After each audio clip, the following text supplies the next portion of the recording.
Hey guys, and welcome to the Witching Hour. This is the second chronicle of this channel. I want to say thanks for all the story submissions. Along with my own, it was my pleasure to narrate these stories of the unexplainable. I am always looking for more stories from listeners for me to narrate on this channel. You can email me at thewitchinghourstories@gmail.com. Make sure to like the video and subscribe if you enjoyed this and would like to support the channel.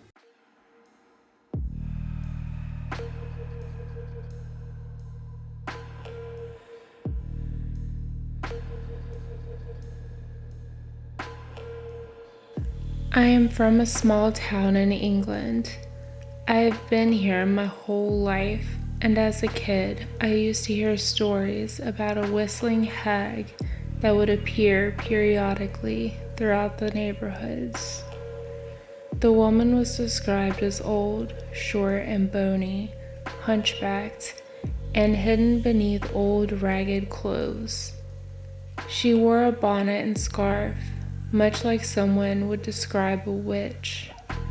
Sightings of the hag are said to occur after midnight and into the early morning, and she mainly targets children ages 6 to 10. It is said that when certain children wake up in the middle of the night, they may hear a faint whistling coming from outside their bedroom window. It isn't a melodic whistling, but more like a screeching whisper. In the home, everyone else is asleep. The child peeks out their window into the darkness, and the old woman is waiting for them in the darkness. She patiently waits a few feet from their window. After the child discovers the old hag hiding in the shadows, she whistles once again. It becomes more of a call that they should come to and follow. They sneak outside and follow this old ragged woman to the next child's home. She collects them one by one from their beds and sleeping home, and they are never seen again. No one knows where they go. Some adult witnesses have seen her passing by them in town late at night, pushing a shopping cart with rubbish packed in it and a dingy blanket covering the cart. They can see the old woman clear as day. Some people even try to confront her, but she never even notices that they are there. Her stare casts forward, and her presence seems like she's from another time. The drive of her being the children she seeks to collect at night.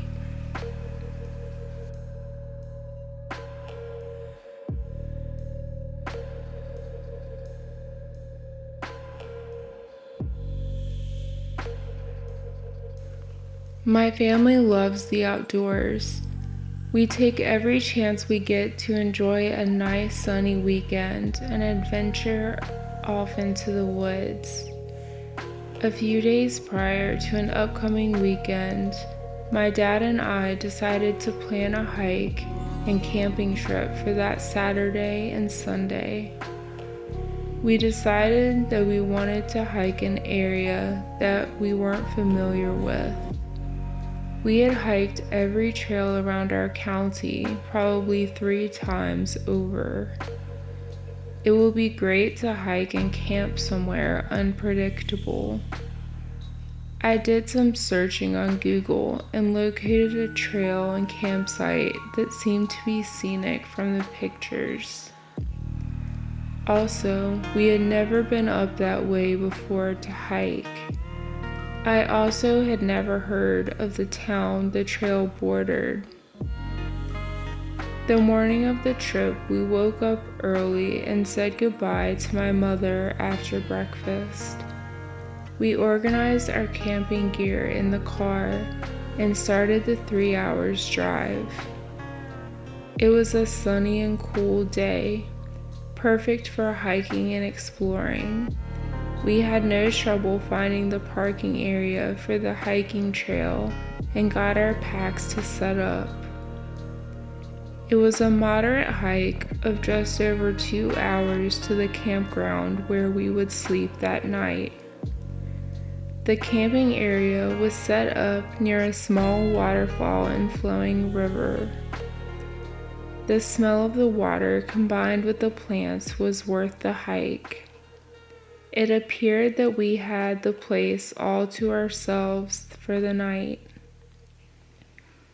My dad and I enjoyed the peacefulness of the flowing water and the solitude that we felt.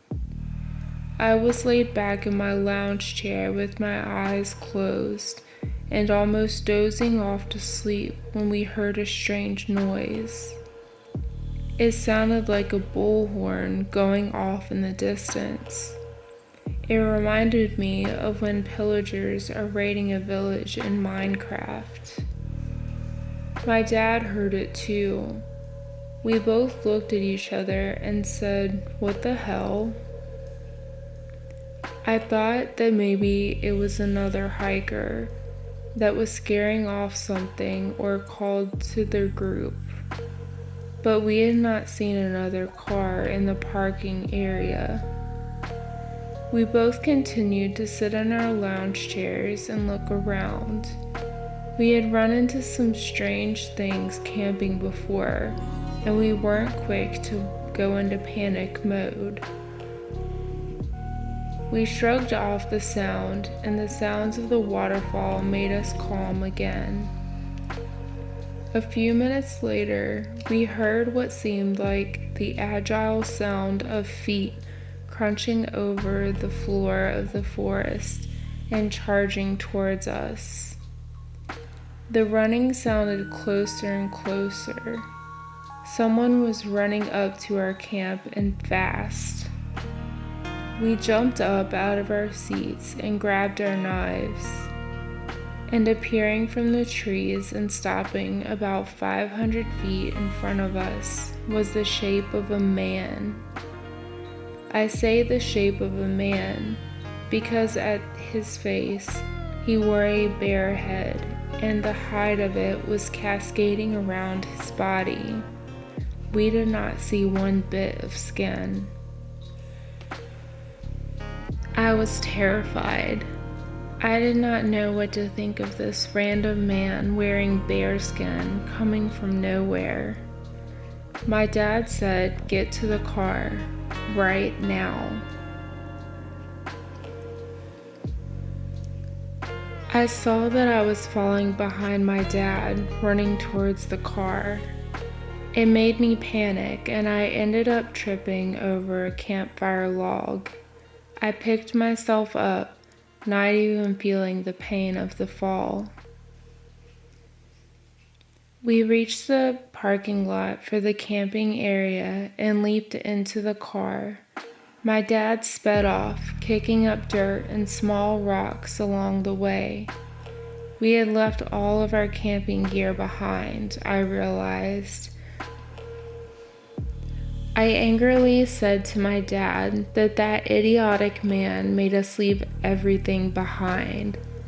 Some of those things were super expensive, and I became irritated at the loss. After we made it down the dirt road, heading to the entrance of the site, my dad turned to me and said, "Son, that camping gear is replaceable, but you and I are not." We are baffled by the bear man to this day. We both recall that he never said a word to us. He just appeared out of the blue after we heard the bullhorn. Could it have been a hermit that we had invaded his territory? Maybe a phantom? Either way, we will never be able to explain it.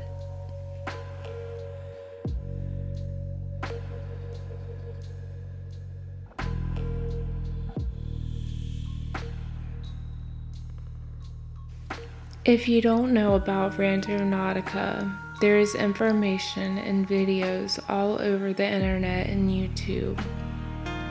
My boyfriend and I got into playing Randonautica about over a year ago. I have many stories to share about places this app has taken us to, but I will start with this one. The other day, we wanted to take a drive.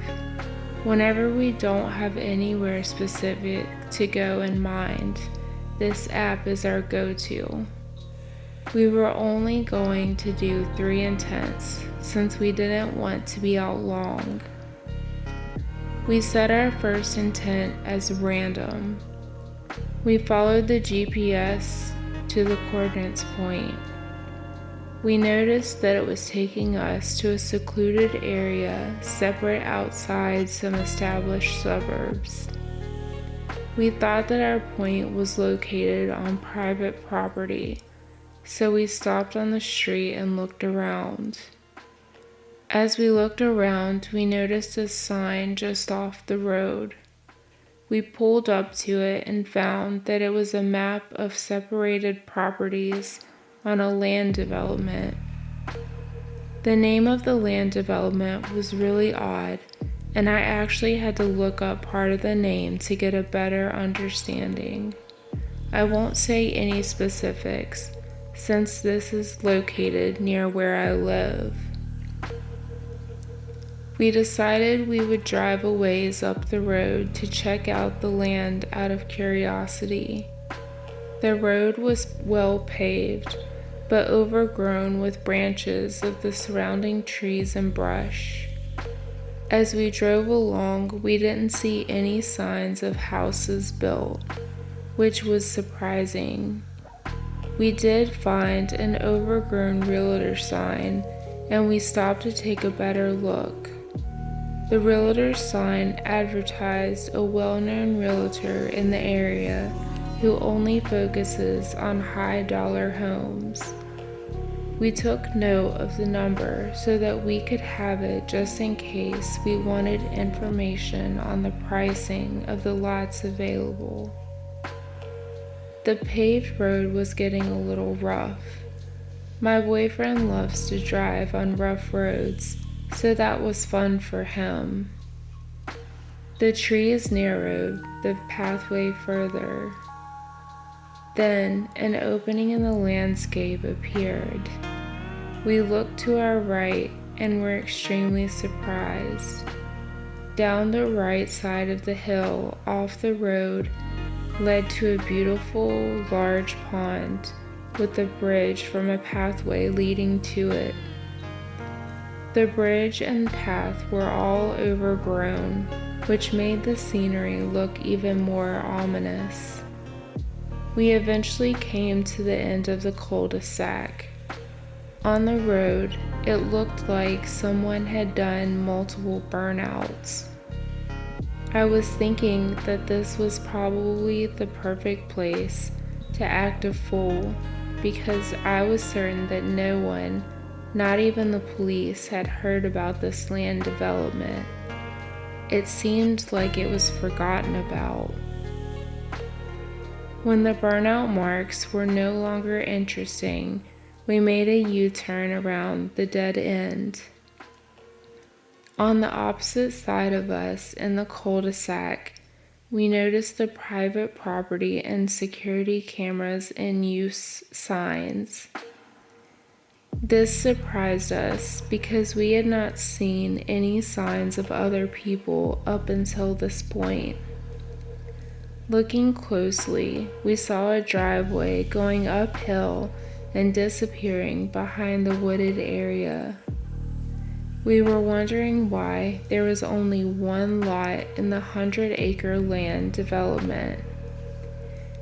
We had enough of the scenery and exploring, so we drove back down to the entrance and parked.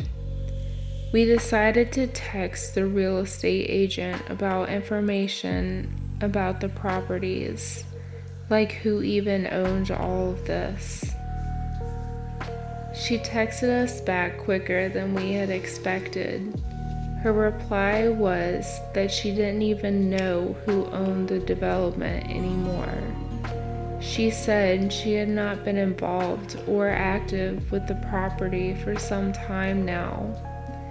Like, who just buys 100 acres and forgets about it?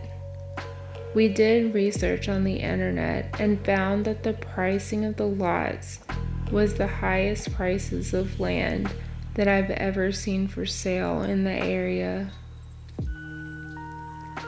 Our second intent was pretty on point, but not as climactic as the last. We set it to take us to something red. We looped around a section of the city and back to where we had first started.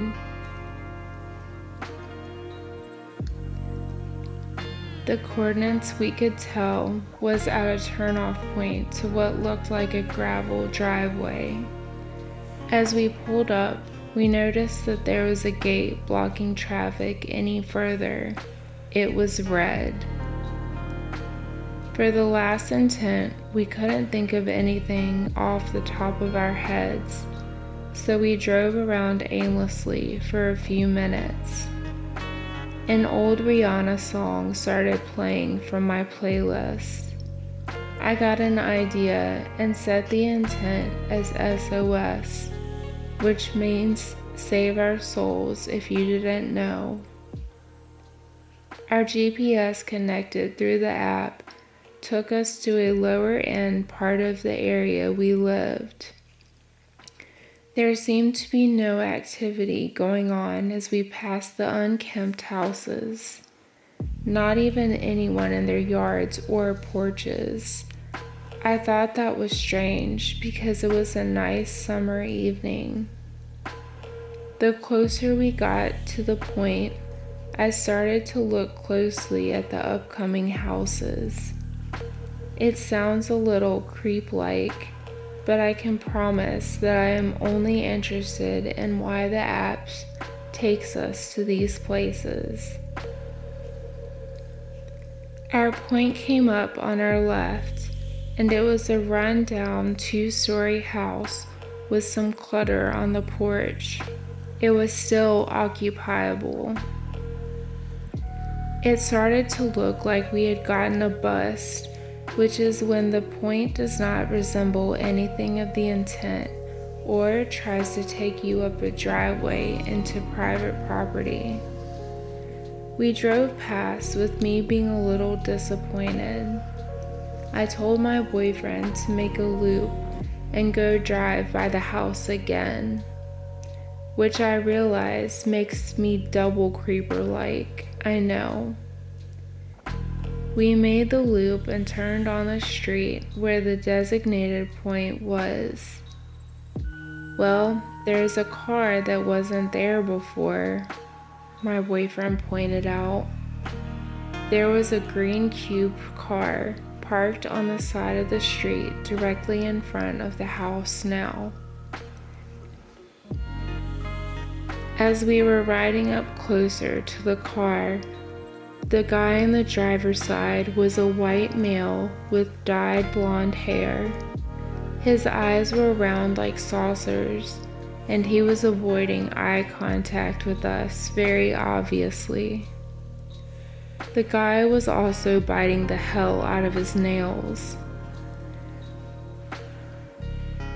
I think that we tried not to be obvious that we were sizing the guy up, but I think he most definitely noticed. It's not like we were gawking at him with our heads hanging out the window or anything.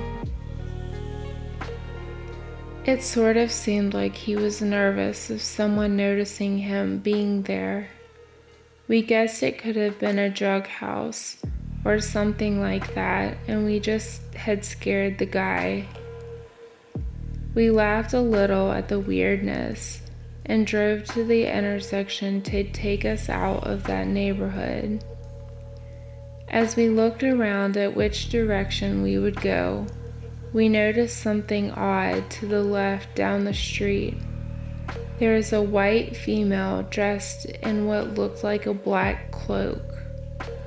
She was just standing at the end of the driveway and staring up at a tree with her back to us.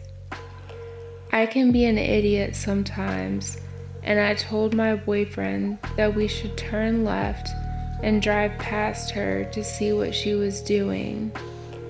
So, he turned left and we were headed towards the driveway with the lady still standing there, her back to us. She turned to look at us as we drove past. She seemed to give us an annoyed face, like we had interrupted whatever she was doing. I half expected her to have blacked out eyes or something as she turned around, but she looked normal, other than the black cloak she was wearing. We made a few feet past the lady, and my boyfriend looked back at her in his rearview mirror. I guess he was as curious as I was. He asked himself what the hell she was doing, and I asked him what he saw. He said that she had put her hood up over her face and was holding a white object up to the sky. She started swaying and did somewhat of a melodic dance. I'm not sure what she was doing, but I mean, it seemed cool. I suppose it was just weird timing that we saw her doing that randomly as we were driving, and it was right after the already weird incident with the nervous guy. I think we got our fulfillment of Randonautica after this, and we headed home, and here I am sharing this with you.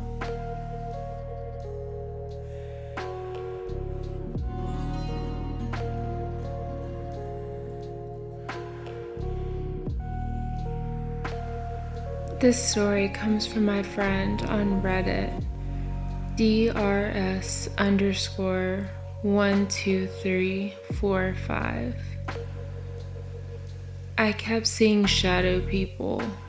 I saw them for a few months straight. It started when I was working at an Amazon warehouse towards the end of last year. First, let me give you a bit of context, so this will make better sense. There were these massive cages with pods inside of them. They were used as moving shelves. Us employees would be on the outside of the cage and either placing items inside of these pods or taking them off to repair them for an order. There were very few people that could go inside of these cages, and they had devices that would either stop the pods or slow them down. It depended on how close they were to the person. If anyone else would have tried to get in the cage, an alarm would go off and they would be in trouble. At one point, I started seeing these human-shaped shadows inside of the cages. At first, I thought it was a person, and they were just at an angle that I could only see their shadow. However, I kept seeing these shadows even when it was obvious there was no one there. I thought that my mind was playing tricks on me due to the long shifts and the fairly long journey I had to make to get to and from work. Or maybe I was just tired, so I took a week off. However, I kept seeing these shadows during my time off. They would be everywhere I looked. On the rooftops of the buildings outside, standing there in the park, and sometimes even in the corners of my house. I went back to work the next week. I saw the shadow people the most while I was at work. They were everywhere I turned in the building. This kept happening for about a month or two before my contract finished and I stopped going there. I keep seeing the shadow people for a couple of weeks afterwards, but then it all suddenly stopped, which I am thankful for. Now, I don't believe in ghosts, or at least not in the traditional ghosts, so I can't really explain what was going on with me. I am just glad it is over, whatever it was that was plaguing me.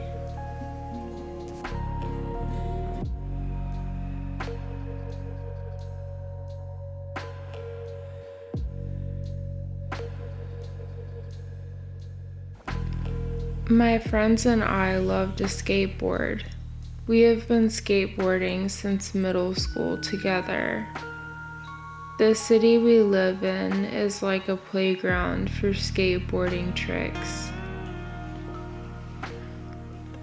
Recently, though, the cops have been cracking down on seeing us skating around downtown.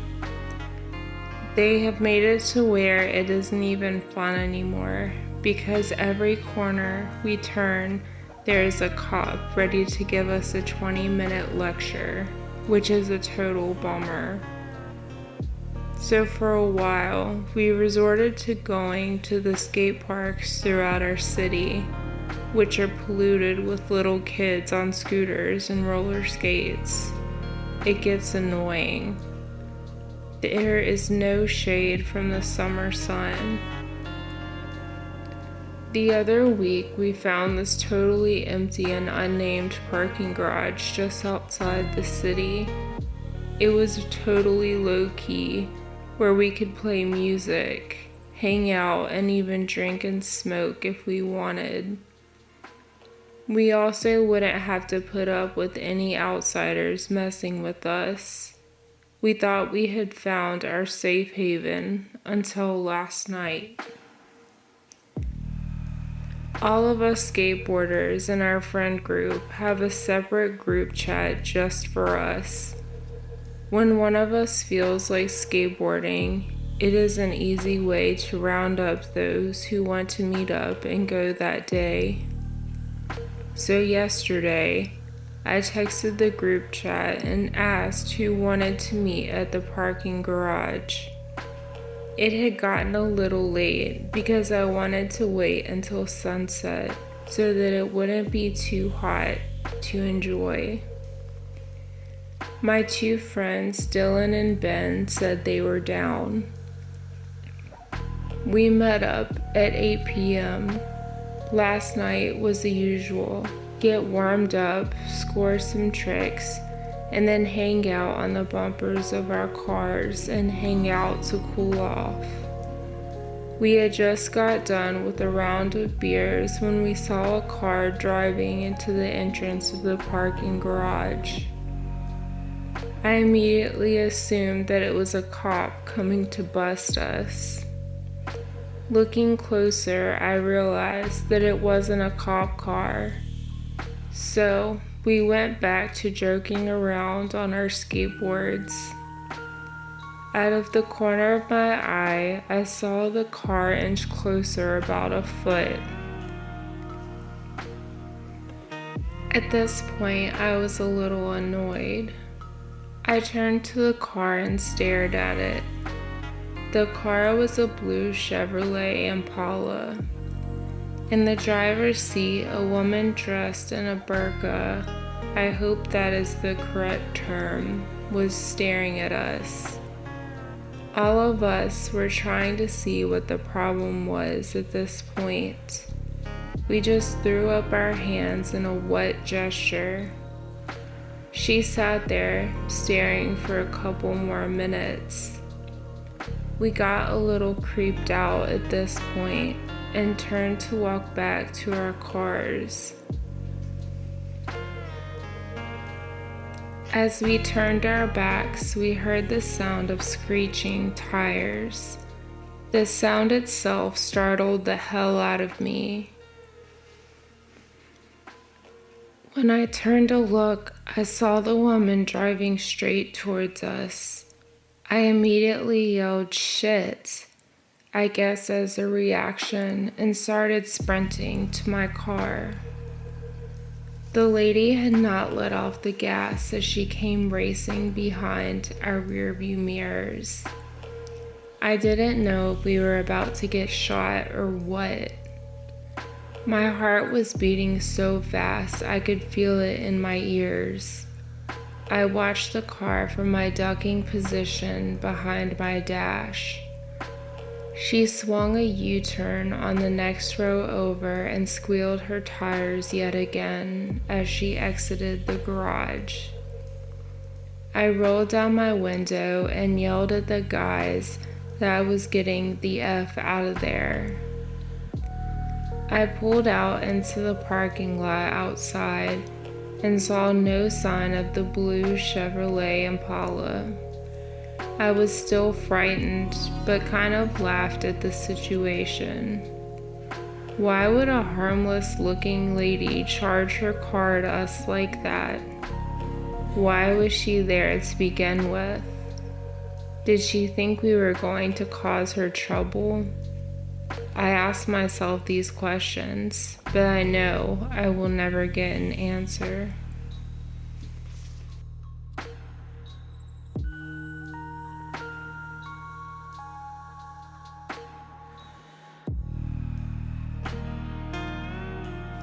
I work next to a morgue, and every day the smell of death seems to waft through the air.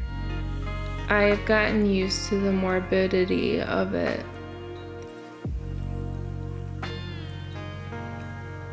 My desk in the office space of our building faces the morgue, so I get a perfect view of everything that goes on outside.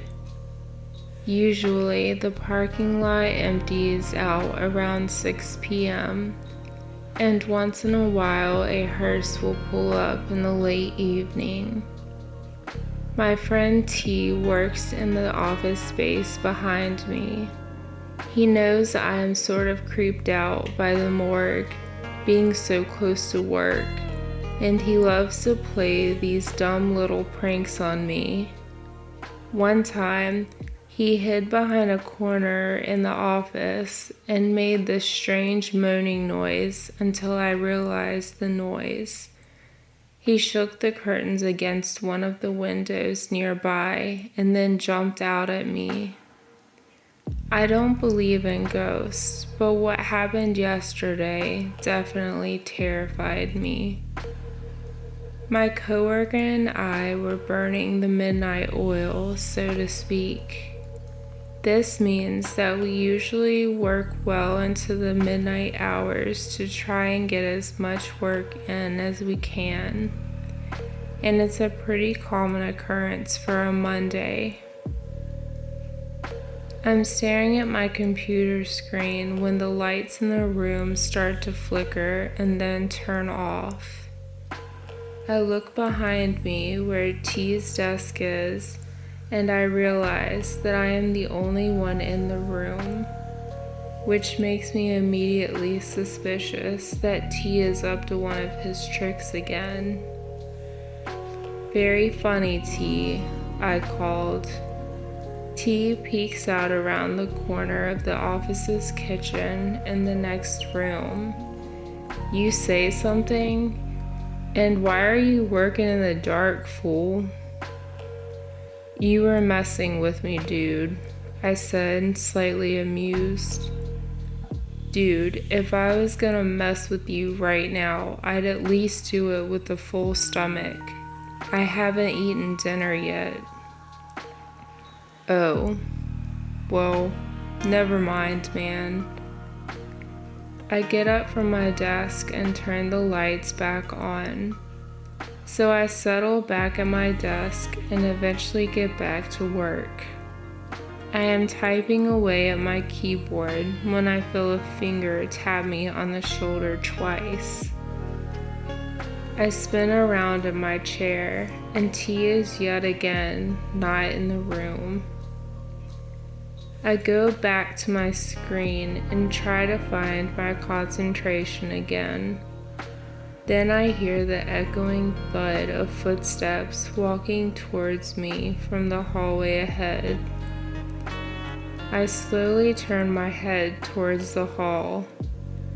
The only light was the illuminated exit sign at the far end. I get up from my chair and start walking towards the kitchen where I last saw tea. I was almost out of the room when I felt a whole hand lay on my right shoulder blade.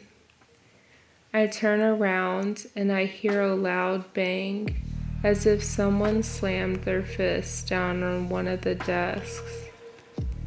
I'm thinking I must be wigging out or something, when from the corner of the room, I see a dark shadow figure, very faintly illuminated by the moonlight. This was not one of T's harmless pranks. I felt like I was the prey and something was hunting me. I looked closer and realized that my eyes weren't just playing tricks on me. No matter how many times I blinked, it was still there. I stood there frozen with disbelief and fear. I grabbed my briefcase and called to my coworker that I was going home. I could barely sleep that night. I'm not sure why that happened that night. I have always felt kind of creeped out at my work, but I've never had anything crazy like that happen. T swears up and down he was in the kitchen the whole time making his dinner. I believe him because his pranks are never that extreme.